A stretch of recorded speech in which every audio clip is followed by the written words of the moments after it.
As a private pilot, what are some ways we can better understand and, most importantly, work to respect weather as well?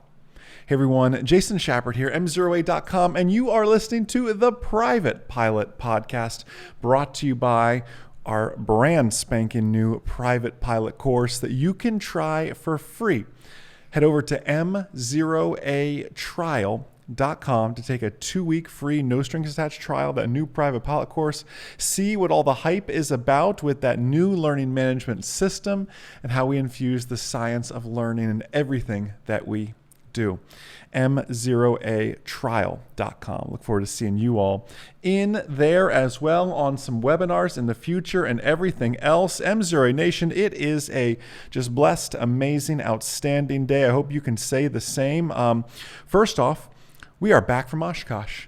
And let me tell you something. Oshkosh was a huge, huge success.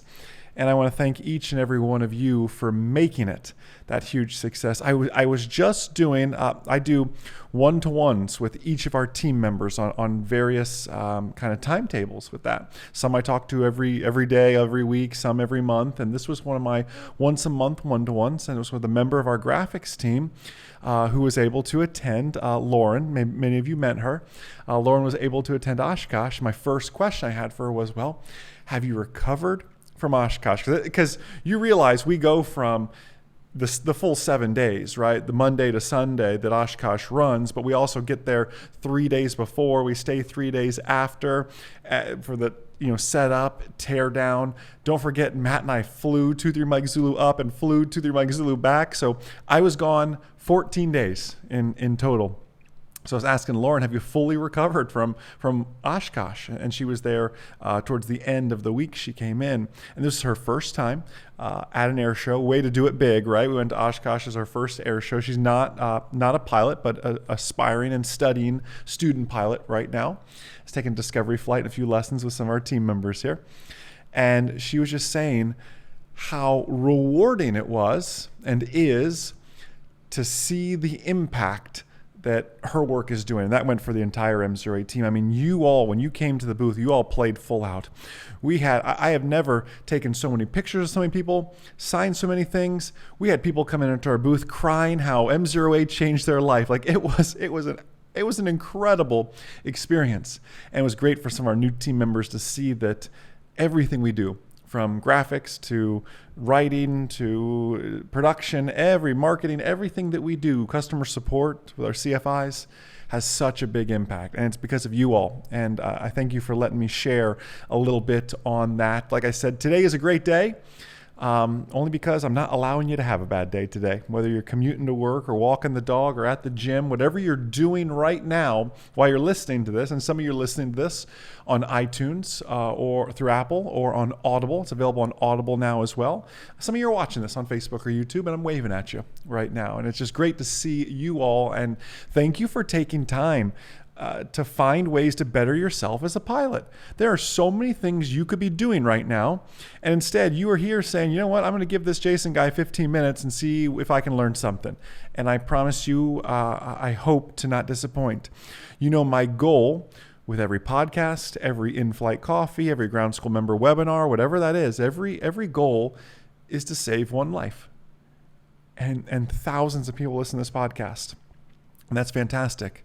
But if it saves just one life, that's what it's all about.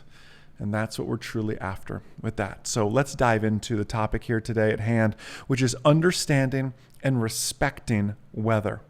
Understanding and respecting weather is the topic today. And I need to start with something I actually just shared last week with our online ground school members. And I was amazed. So many ground school members were typing in the chat, hey, I learned something, Jason. Listen to this. I learned something.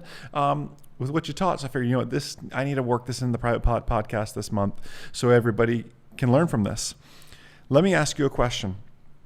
We're talking about understanding and respecting weather. Do you even understand the weather data that you're looking at? Let me put it in plain English. And that isn't like a knock on somebody like, do you really understand what I'm not saying that. I guess a better way to say this is every weather source is very, very different. and they're going to show things and paint things literally with colors on the radar very, very differently. Allow me to give you an example. If I asked you, private pilots, to explain the difference between a composite radar and a lowest tilt radar, could you do it for me right now? This is probably not going to be on your check ride. Certainly not going to be on your written test. I am positive of that. This is just good real world flying here, even at the private pilot level. Do you know the difference? Do you even know what I'm talking about? Some of you might be scratching your head going, what is composite? Kind of makes sense. What's a lowest tilt? If you use ForeFlight, and again, I've been, not sponsored by ForeFlight or anything like that, just what we happen to use. I haven't used Garmin Pilot in a while, but I believe they have the same. In ForeFlight, when I choose my weather layers, I have the option to choose composite radar or lowest tilt radar, at least on the ground. In the air, I just get composite. I do not get lowest tilt for now. I think that technology will work to improve. Do you know the difference when we say that? And maybe you've looked at that and go, they kind of show me a few different things. What does it mean? Allow me to explain. A composite radar, to put this in plain English, a composite radar is simply showing you all the possible moisture in the air. Not to include humidity, but sometimes it sneaks in there, but that's not composite radar's intent. Because if you look at Florida in the summertime, it would always be green for moisture. That's not the case. Let me say it another way. Just because you see it as green on the composite radar doesn't necessarily mean it's raining. That's a shocking statement, right? Now, if you switch, and this is your homework maybe, hop on ForeFlight and do this. Find an area that has some weather, look at the composite radar, and then don't move the screen, just change the layer, turn off composite, and turn on lowest tilt. You're going to see a difference. Lowest tilt is precipitation that is actually making it to the ground. When you think of the phrase lowest tilt, it is the lowest slice that radar can actually take to show precipitation that is making it to the ground. I have flown through situations where it's green on the radar, on the composite radar, and it's gray above me, but it's at like 12,000 feet. I'm buzzing down at 6,500. It's gray above me. I'm sure there is moisture up there. The radar's not lying, but it's not making it to the ground yet. It's there. All the conditions are conducive for that to do such, but not yet. Lowest tilt, it is actually raining in those areas. Now, this is a misconception that gets people hurt because you fly through green on the composite radar. And by the way, green on the composite radar could be raining if it's also on the lowest tilt. Like the composite lowest tilt could be exactly the same thing. They could be very, very different. I need you to shop and look between the two of those things, what I'm saying. Lowest tilt is rain that's making it to the ground. Composite shows rain that's making it to the ground too. It's usually just a much smaller blob than the whole area that it actually paints green. Do you understand? So, pilots get themselves in trouble when they say, oh, I've flown through green on the radar before. Or, you know what, my personal minimums are, if it's green on the radar, I'm going. And I've heard these statements before. And it kind of breaks my heart because you cannot make such a blanket statement. You cannot just say, if it's green on the radar, I'm going. Because if it's on the composite, well, maybe that's the case. But if the composite and the lowest tilt overlap each other quite nicely, it's really raining there. And if it's shown on green on the lowest tilt is still raining. And I'd prefer to really not fly through rain if I don't have to. Are you following me with this? You cannot make a blanket statement that says, if it's green, I'm going. To take that a step further, how certain apps paint intensity is very, very different. For example, I have found, I love my Dynon HDX. That's the PFD/MFD that you see in 2-3 Mike Zulu. It's the glass panel, essentially. I love the thing. My only complaint is it overpaints weather, meaning what is shown as yellow on ForeFlight is like ugly pink, like the highest intensity on the Dynon. Now, sometimes I just go, you know what, I'm thankful that it overpaints it because I'm not going through any of it anyways. But it overpaints it in such a drastic manner that I could see somebody going, oh, it always overreacts, it's fine. And they end up flying through some really, really nasty stuff because, like I just mentioned to you, ForeFlight paints the same cell as yellow. The Dynon paints it as pink. ForeFlight paints it as red. The Dynon still paints it as pink.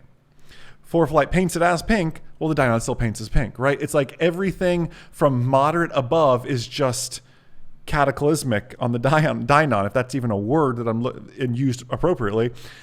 It paints it in this terrible picture. It could really be that terrible picture. I am very thankful that I have, let me think about this, 3 independent ADS-B weather sources. The Dynon, the Avidyne, and ForeFlight on its own Stratus ADS-B unit. And those are all 3 on different ADS-B sources as well. And I get, gosh, they update at different times. Some show traffic, the others don't. And they all paint the weather differently. I find the Avidyne is somewhere in between. ForeFlight probably paints the least.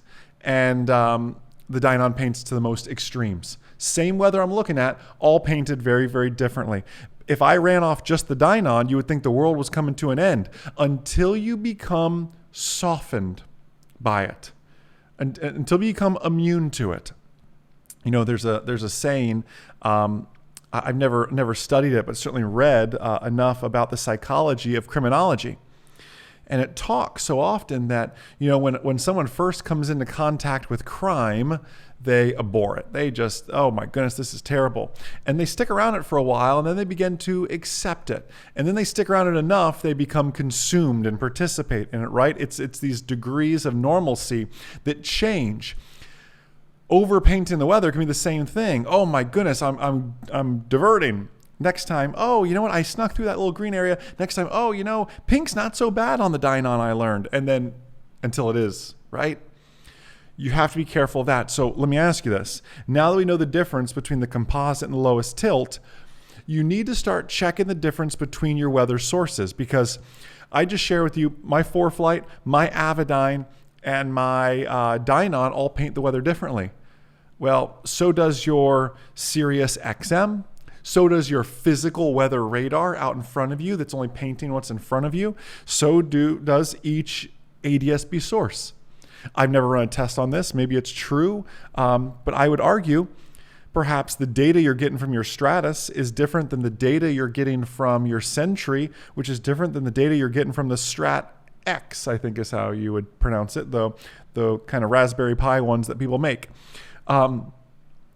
It's all different, right? Or at least it's all going to update at different intervals and different times. It's just something else to think about.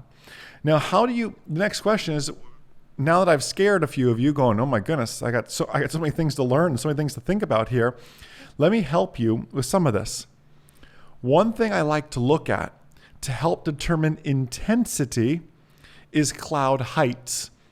You can now pull what's called ADS-B cloud tops while using your Stratus device. You can pull cloud tops too from ForeFlight's version of a radar summary chart as well. Look at cloud tops, because the intensity of a storm is often, 90% of the time, a direct relation of its vertical development.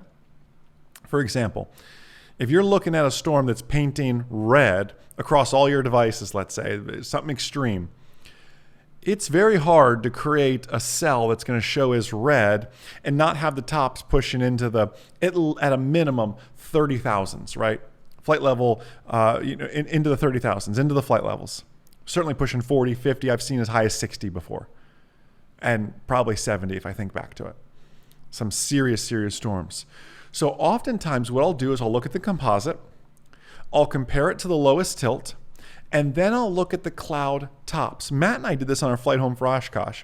There's a little bit of weather we're concerned with. It was shown on the composite. It was just barely shown on the lowest tilt, which gave me a clue thinking, okay, maybe it's not as bad as everything's painting it out to be. I looked at cloud tops.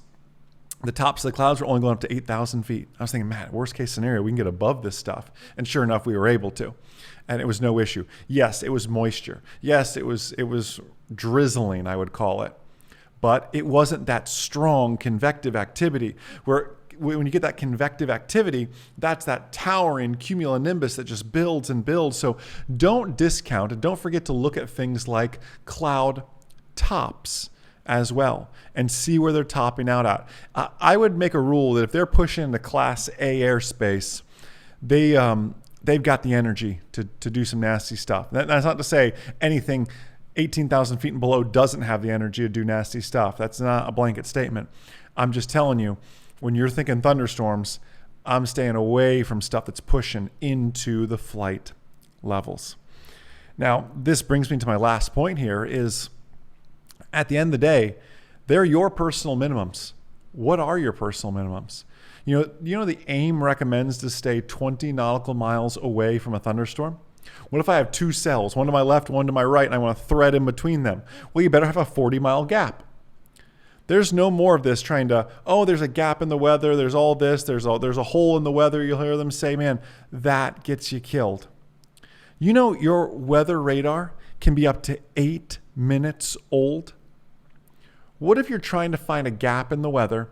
I say up to, like the fastest return it's going to give you is 8 minutes. You're trying to shoot a gap that was there 8 minutes ago that's not there anymore because that's how quickly weather changes. It's just something you have to be mindful of. What are your personal minimums? I like to put them in terms you can quantify. I will not go flying if blank, right? I will not go flying if the winds are greater than blank. I will not go flying if the clouds are less than blank. Notice the verbiage there too. I said the clouds because we've all seen a few layer become a scattered layer, become a broken layer, become an overcast layer. I will not go flying if the clouds are less than blank. When you define it that way, right? I will not go flying if the visibility is less than, you fill in that blank. And I would say of all the areas that get people hurt the most is actually in the visibility department. And it's just a flaw in how our textual weather reporting happens. When you read a METAR, it simply just says visibility 10. And let me tell you, the visibility could be 100. The visibility could be 11. It doesn't matter. It just says visibility 10.